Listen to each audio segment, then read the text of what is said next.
Okay, guys, I want to welcome everybody to our monthly Work Comp Today. This is our monthly show David and I have been doing for about a year and a half now, and we usually we have guests of ours. Each month we'll have a colleague from around the country. It's just so happens our colleague this month is 4.1 miles from the Nomberg law firm. We got our buddy Vince Swiney with Swiney Bellenger over in Homewood, Alabama. How are you doing today, Vince? I'm doing well. Good afternoon, gentlemen. Appreciate you having me on. Oh, it's our pleasure. We want to very much point out the fact that Vince has dressed for the part, whereas the two Nomberg brothers are basically schlubbing along today. But Vince looks like a lawyer. He does look like a lawyer. He acts like one as well as on TV. But no, we do this show each month that we talk about employers, employees, independent contractors, any type of work settings that deal with the law and the public that we feel may be of interest to know. We started this in September of 19. Quickly, we got into the pandemic, and we have largely, for about 6-8 months, a lot of pandemic-related stuff. We seem to pick on Amazon. Well, we head into the we're no longer supposed to call it the gig economy, David. What was it? What was we supposed to call it?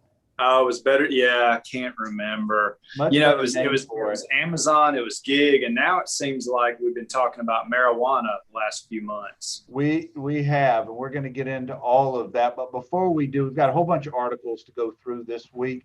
Vince, let's talk about you and your firm and the awesome work that you guys do over in Homewood. For those who don't know where Homewood is, it's a suburb of Birmingham. We're literally 4 miles from Vince, and we see him all the time and have worked on cases together and collaborated for many, many years. And we're glad that he's with us today. And we want to hear a little bit more about your firm, Vince, and your practice, if you would, bud. Oh, well, thank you, Bernard. My name is Vincent Sweeney. Like Bernard said, I'm an attorney in Homewood. We are a small firm, and it's just my partner and I, Alan Bellenger. I primarily handle workers' compensation, Social Security claims. I do some personal injury work, and I've also got a mediation practice. And I mediate, frankly, I've mediated everything from property line disputes to workers' compensation and personal injury cases. So, I've been doing that for quite a while. I'm in my 18th year of law practice. Are you that old? We didn't think you I know, right? I think, David, did you graduate in 02? 02, that's right. Okay. Yeah. Am I counting it right? Are we in our 18th? We are, in September of this year, we will be, that'll be our 19th year. Yeah. It'll be our 19th. So, okay. Yeah. So, I graduated the same year, and, I've had the great pleasure of working with and mediating for both of you gentlemen. That's pretty much it. So I don't know what else you want me to add, if anything. This is about the time in the show where we kick it to David for colorful commentary. So before we get into our articles, Dave, any words of wisdom that you'd like to share? No, I'll just point out the similarities in Vince's practice and what he does and what we do. I mean, we're competitors. Vince handles workers' compensation and personal injury and Social Security disability just like we do. And he and Alan Bellenger's partner are very good at it. And they are a competition, but we are friends too. And I know I can call Vince anytime and ask him a question on something I'm stumped on, and he is more than willing to help me out. So I appreciate that. Well, and you guys are both fantastic attorneys. I've seen your praises all the time, and to be honest with you, in the past I've referred people to both of y'all. So we continue doing so unless Well, so Vince, the one thing that you don't know is that David really specializes in clients out of Hueytown. And yes. I didn't know if you realized that, guys. Vince is from Hueytown, another suburb of Birmingham. we've just let the cat out of the bag. So I don't know how the rest of this show is going to go, but we might as well just start into our articles for the month, if that's okay with you two gentlemen. Yes, sir. All right, guys, we're going to start in New York. And as David said, marijuana seems to be a common issue that we have dealt with over the last 3 or 4 months, because it really is becoming more and more of a national story, particularly when it comes to medical marijuana. Many states have now passed laws and various laws allowing for different types of marijuana usage and purchase, et cetera, and New York being one of such states. And the title of this article is "Legal Weed Could Present a Huge Problem," says the New York construction industry. And what this article, and I'm going to come to you first, Vince, but what this article is talking about is New York has a unique set of laws called scaffold laws. Because if you really think about it, particularly in New York City and in the boroughs, there's scaffolds every block. Everywhere there's continual construction going on. So much so that they made particular laws to help protect workers.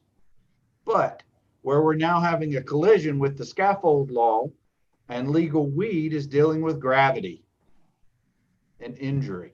And Vince, I know that we like to help injured workers, but this really, really, really seems to smack a punch at employers. We don't have this law here in Alabama, but what'd you take out of this? Well, I mean, it at first glance, frankly, before I read this article, I was not familiar with the scaffold law. It makes sense, however, that it would be unique to New York. My sister-in-law lives in Manhattan and has for, more than a decade. And we've had the pleasure of going and visiting her a number of times. And you're right, it's everywhere. But at first glance, frankly, it looks like some type of strict liability. It appears that if a worker is injured in any way on scaffolding, the employer is liable regardless of any other circumstances. And I mean, be that intoxication by marijuana, alcohol, or any other type of mind influencing or body influencing drug.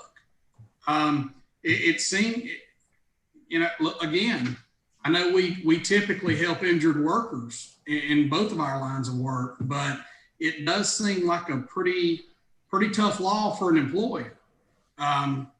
So I don't know if the answer would be to, if the scaffold law is going to be upheld, I guess the way it sits, and it appears from the article, it's been sitting like this since the 1800s.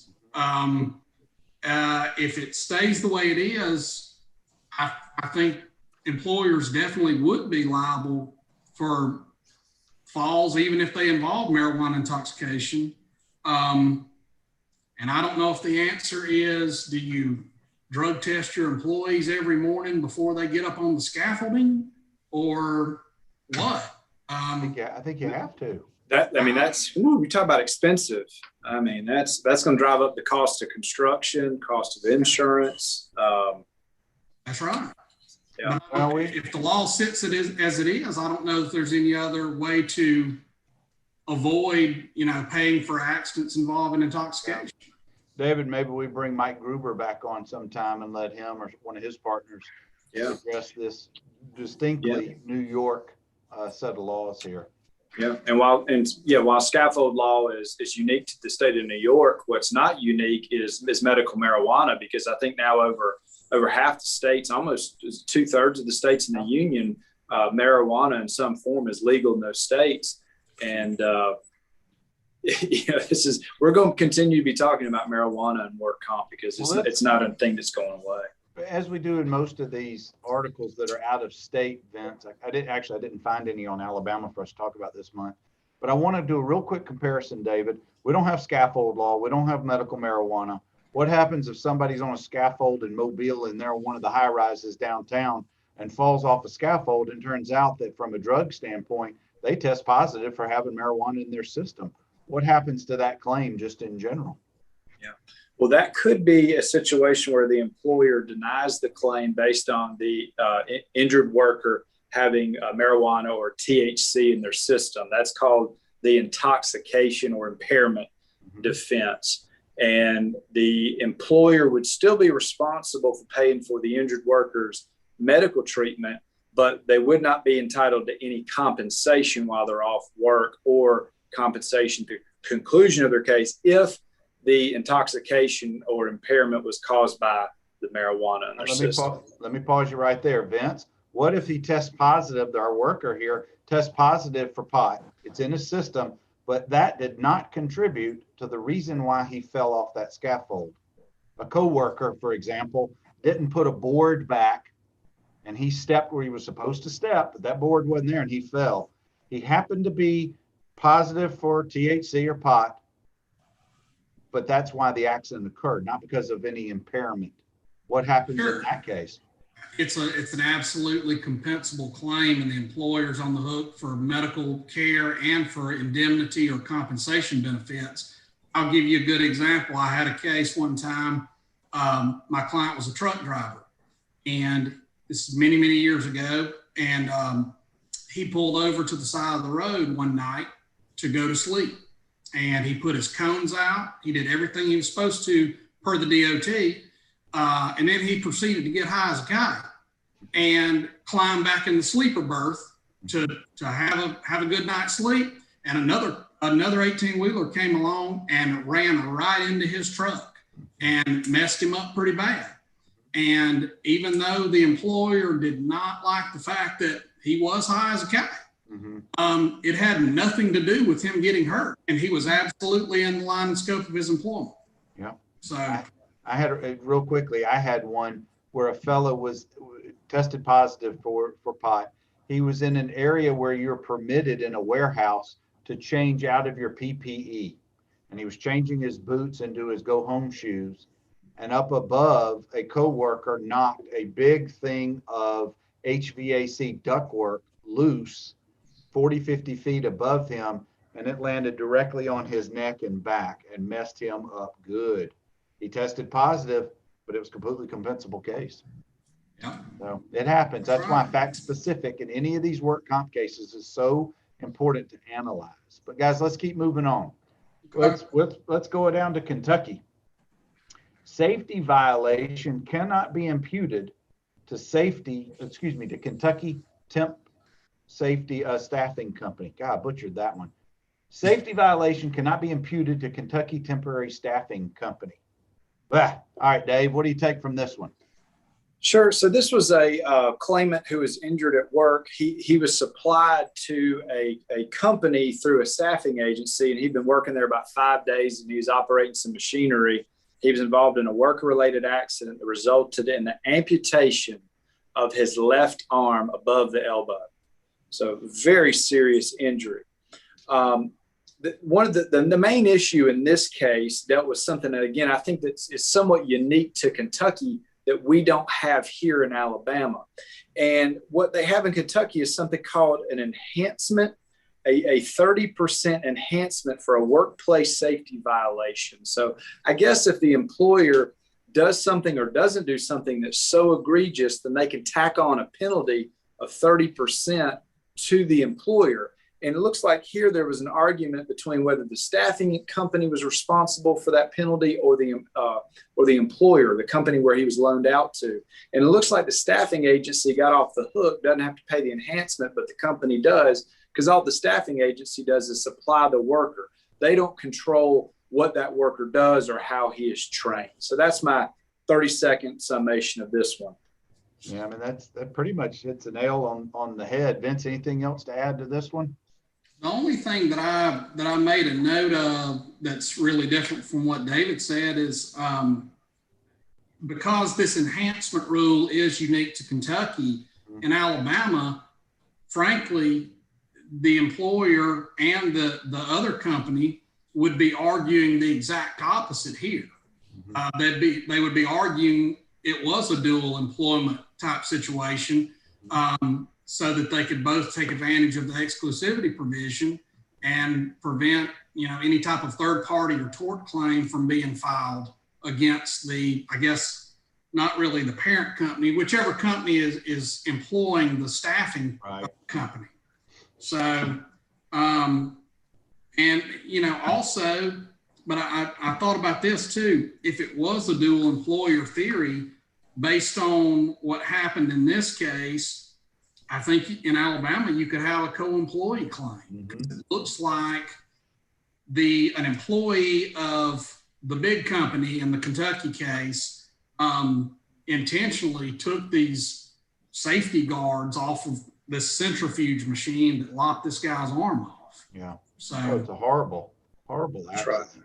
But these first two articles are probably pretty unique, or they are unique to their respective states.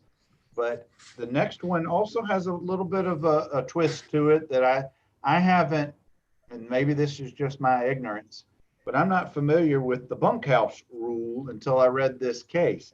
This comes out of South Carolina. Sadly, it's a fatal shooting of a South Carolina motel worker. It was found compensable under the Bunkhouse Rule. And Vince, this was a unique scenario. I've had hotel shooting cases before, but my people didn't live on the premises. My people lived at home and came to work.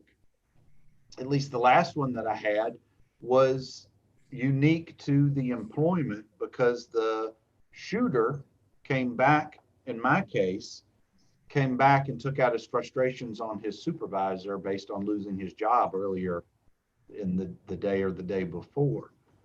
What about this? What about the Bunkhouse Rule? Well, I had never heard of the Bunkhouse Rule before.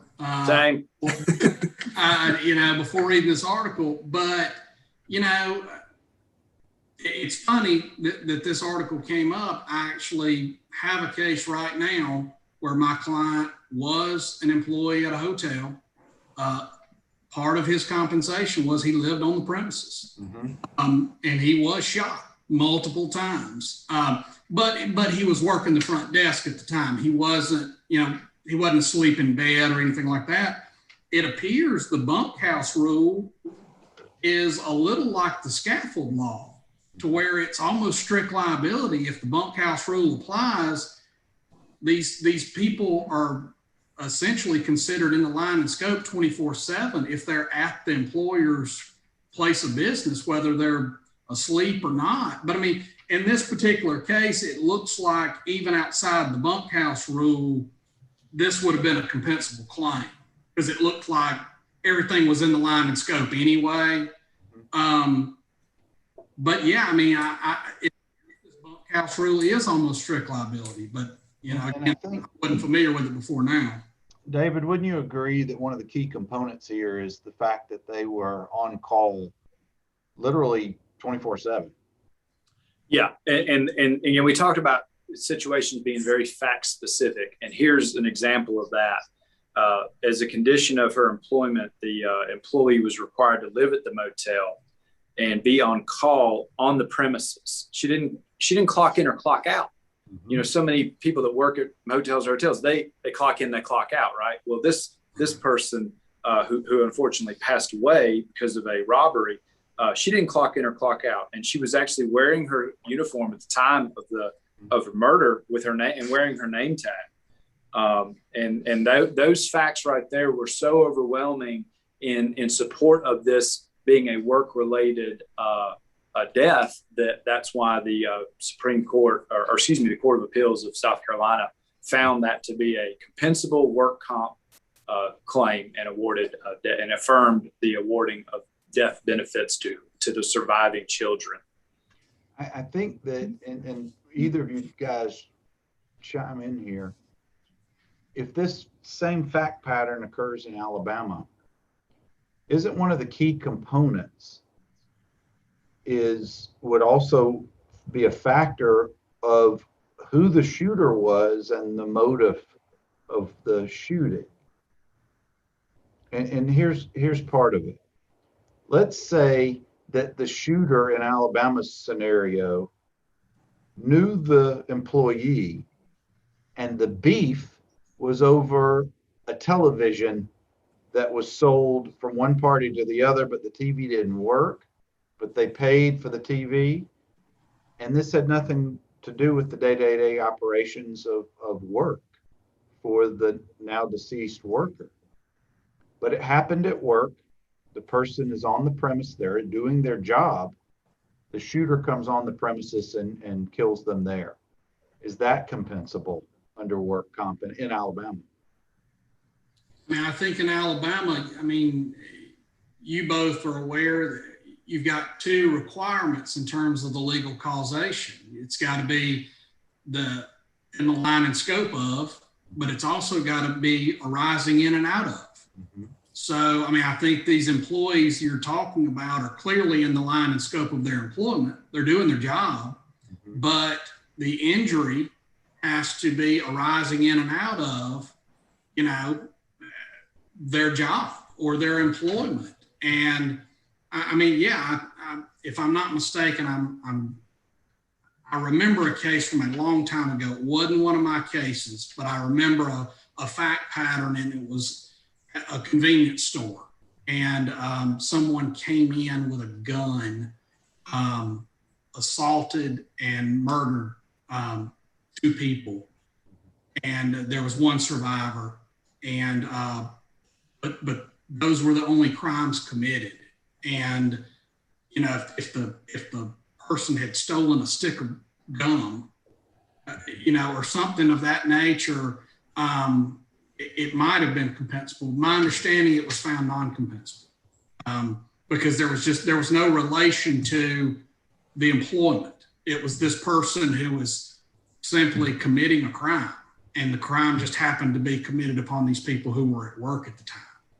So again, I know it almost seems like splitting hairs. It's a tough call. Yeah. This because this was a robbery here in South Carolina. This case we're talking about, it was a robbery of the business. That's one of the reasons it was held compensable. Bernard, in your hypothetical, that's a situation where while the injured worker, the deceased worker, is at work, the reason they were shot has nothing to do with work. They just happened to be at the workplace, and the TV being sold has nothing to do with work. So it's not going to be found compensable more than likely.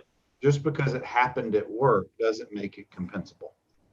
Well, I'll give you an example. The case I've currently got, my client was shot because a guest wanted a refund for the room, and my client offered to provide them with that, but informed them that it would take 3 to 5 days for the money to go back on their credit card. And that was apparently unacceptable to the guest.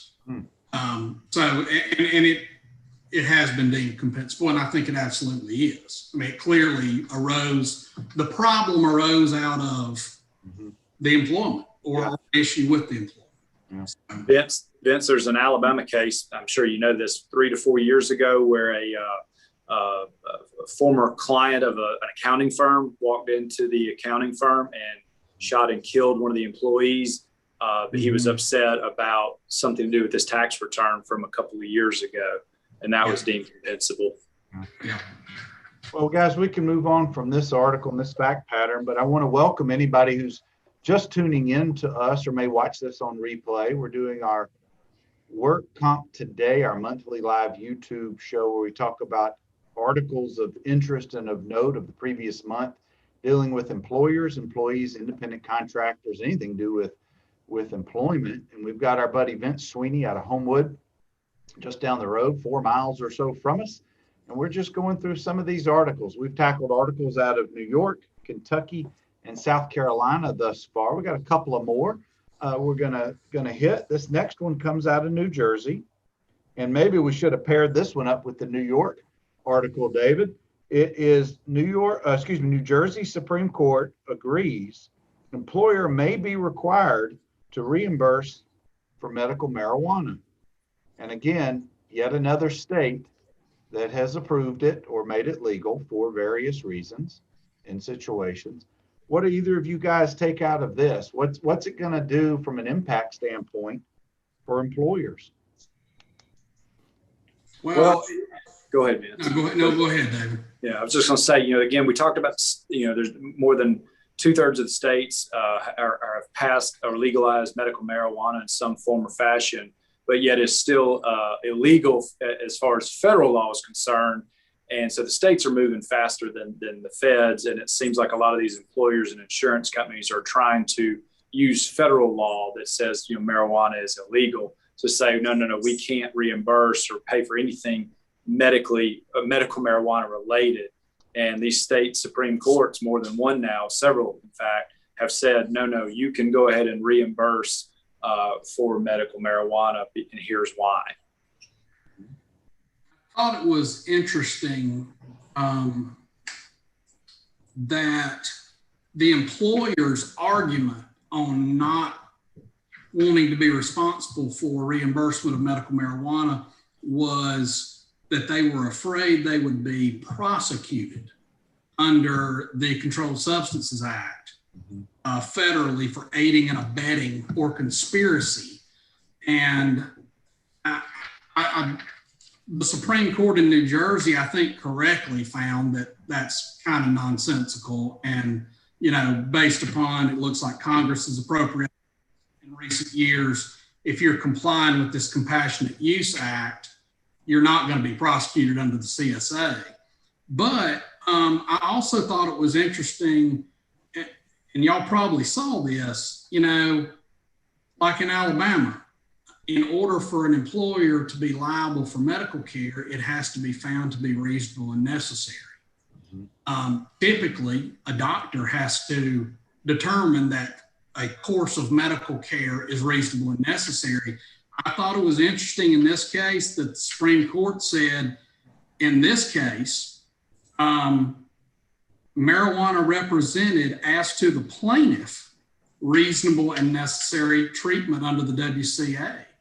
And it's almost like, I'm assuming a doctor had to prescribe medical marijuana for him, but it looks like his testimony alone was enough to fall under the reasonable and necessary standard, at least in New Jersey. So I don't think he needed, medical expert opinion in that regard. But I'm like David, I'm like you. I mean, I think I looked it up last night in preparation for this. I believe either 36 or 37 states have some form of legalized marijuana, plus the District of Columbia. And I think, workers' companies are going to have to take this into account, because I think it's going to become more prevalent, especially like in this case. This guy had been on opiates for 15 years and he wanted to get off of them, and he started using medical marijuana and he got off of them. And I think a lot of doctors would probably rather people be on medical marijuana than a pile of opiates. Vince, did you happen to see Alabama on that list? I did not. Well, I looked that up too while I was looking at this article. As you both know, Senate Bill 46 has been passed in Alabama, and which is a medical marijuana bill that's been dropped in the Alabama legislature. The two committees in the House have actually given favorable treatment to the bill. I think there's been some amendments. And from what I read, that everybody else can read on AL.com, it looks like there will be a House floor vote on this bill before the session ends on May 17th. So, David, any predictions? Well, the only article I read about it said it was going to be close. So, well, who knows? Yeah.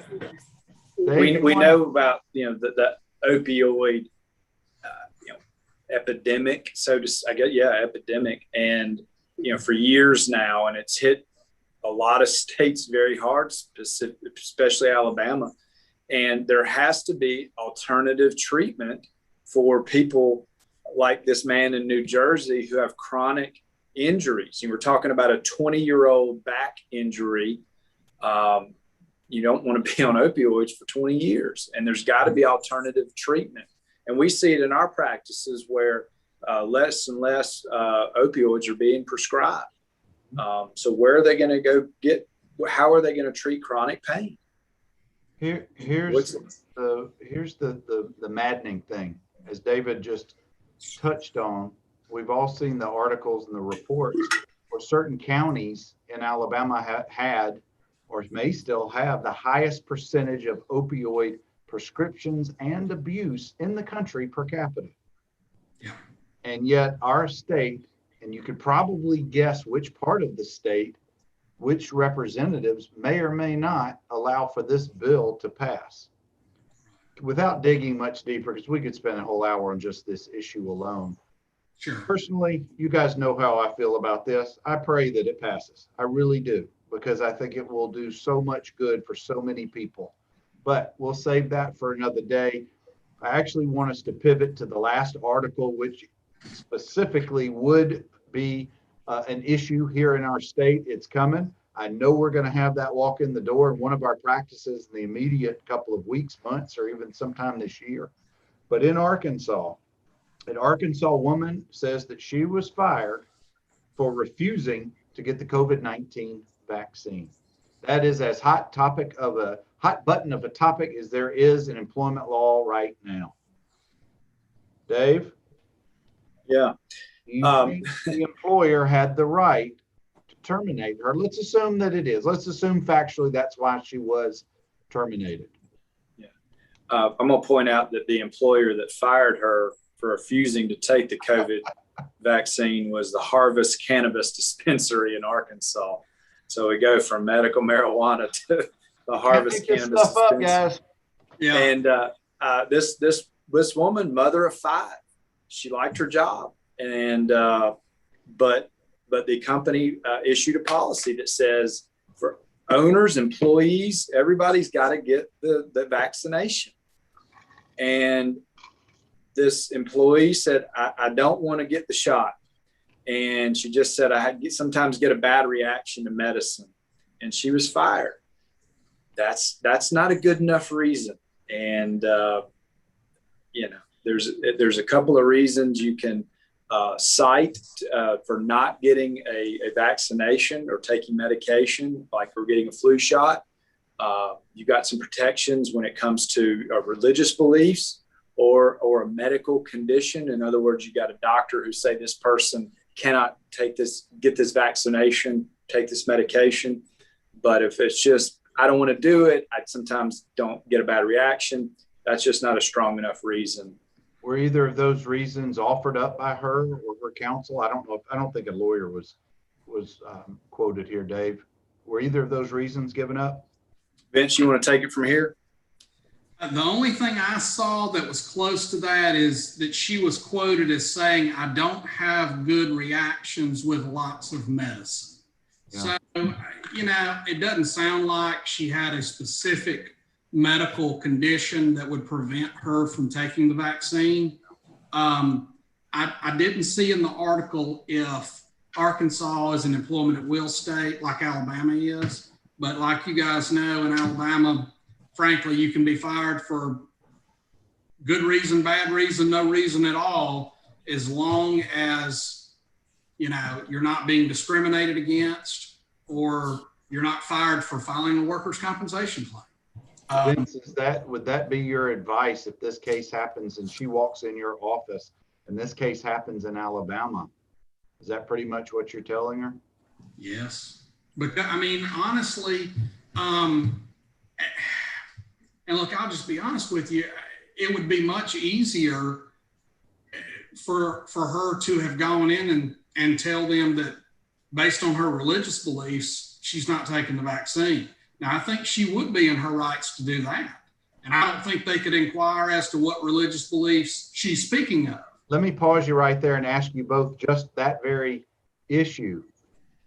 Let's say she does, and she says, I'm of so-and-so recognized religion. But the employer, let's say she's been working there for 10 years, and no one knew that she had any religious beliefs. But now she's claiming a religion. Can the employer inquire any further without violating some type of protection. I realize this now gets into federal law.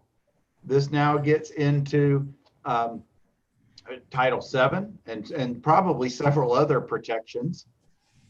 But I'm curious if I'm the employer, how am I handling this? Let's assume it's a large enough employer that it would be subject to federal law.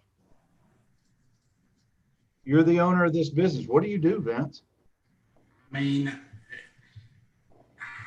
I honestly, I'm doing this. I mean, I don't know because let's say you tell your employees you've got to get the vaccine and one comes up and you're right. Let's say it's a large enough employer that you're subject to federal law. If they say, you know, my religion will not allow me to do this, I don't know that you can inquire any further than that. I mean, you can't, I mean, when you're interviewing a potential employee, you can't ask them about their religious beliefs. You know what's interesting right here is, and I know this is purely hypothetical, and as an employer, this is a huge headache, but is it as simple as now saying, well, I have religious beliefs, and my religious beliefs say I can't have any type of medication to prevent injury or illness. I can have medication once I am injured or have illness. But in this scenario, she's just throwing up a big roadblock right here. And the employer's kind of stuck. I'm going to turn it back on a work comp scenario. You know, she said she was scared to take the vaccine because of, worried about a side effect or, getting sick. The interesting thing here is the employer made it mandatory for the employees. And had she had serious side effects and couldn't work or disabled her in some way, she actually has a compensable work comp claim. And she'd get medical treatment and compensation benefits while she's off work. Yeah, you're looking at my notes, bud. You're right. You're 30 seconds ahead of me. I was going to say, I completely agree. Yeah, I really do. I mean, it's like being forced to go to the company picnic. Mm-hmm. You get hurt. Playing softball at the company picnic, right? That's exactly right. That's right. This little work comp plaintiffs counsel nerding out insider. We can stop that right now. Yeah. Not even our mother's going to want to listen to that. But guys, that'll conclude the articles for this month. But since we've still got you here, we got a few more minutes with Vince Sweeney, our buddy with Swiney and Bellenger over in Homewood, a suburb of Birmingham, a good buddy of ours who I hope we're going to see tomorrow at barbecue lunch. Absolutely. Let's talk a little bit about how, from an Alabama work comp laws, this is not going to be a get on our soapbox and bitch and moan about our practices, but I want to share a little bit about how some of the operations of our law are working during the pandemic. We've had some changes. The court has issued different circumstances where we can take advantage and still keep practicing our crafts, but just a little bit different, some of which I'm really hoping are going to become permanent adaptations, if you will, of the law. And Dave, I'll throw this first one to you. We just yesterday, we had an extension toward the ombudsman program. It was supposed to expire tomorrow, but it now goes through the end of July. Explain briefly what this is about, but start with what is the ombudsman program? Okay. So anytime you reach a settlement of a work comp claim in Alabama, it either has to be approved by the Alabama Department of Labor Ombudsman Program or through through a circuit court judge in Alabama. The ombudsman do two things for us, or at least for us in our practices. They mediate work comp disputes, and they also have the authority under Alabama law to finalize work comp settlements. And they've got several other tasks that they do for injured workers who are not represented.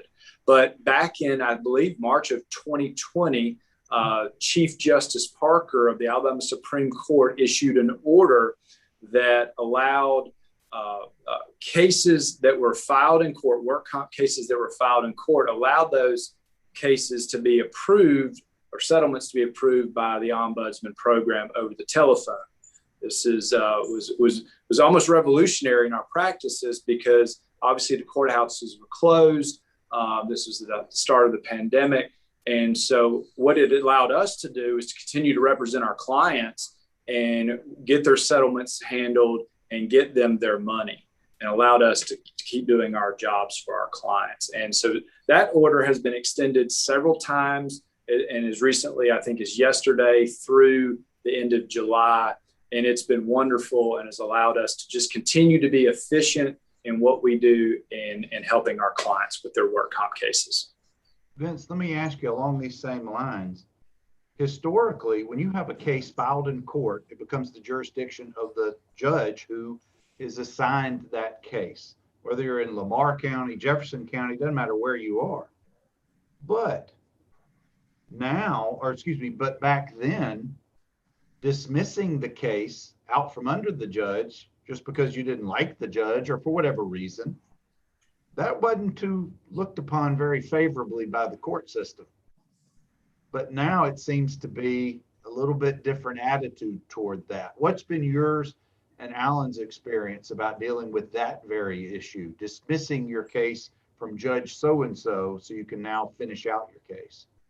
Well, what we typically do, like most, workers' comp practitioners, are, when we resolve a case, you want a court order, and there are specific things that help you in a court order, such as Social Security saver language, specific language, spelling out the settlement, and it being an actual court order.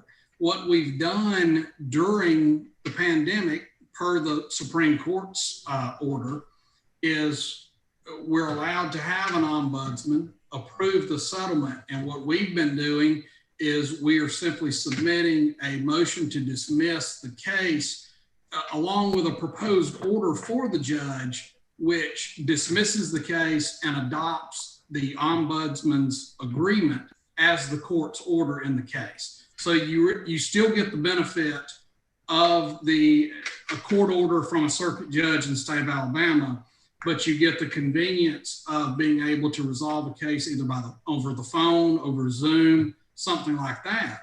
And it's actually been great. Now, I will say, in just about every single case that I've had, since March of 2020, it hadn't been one problem at all.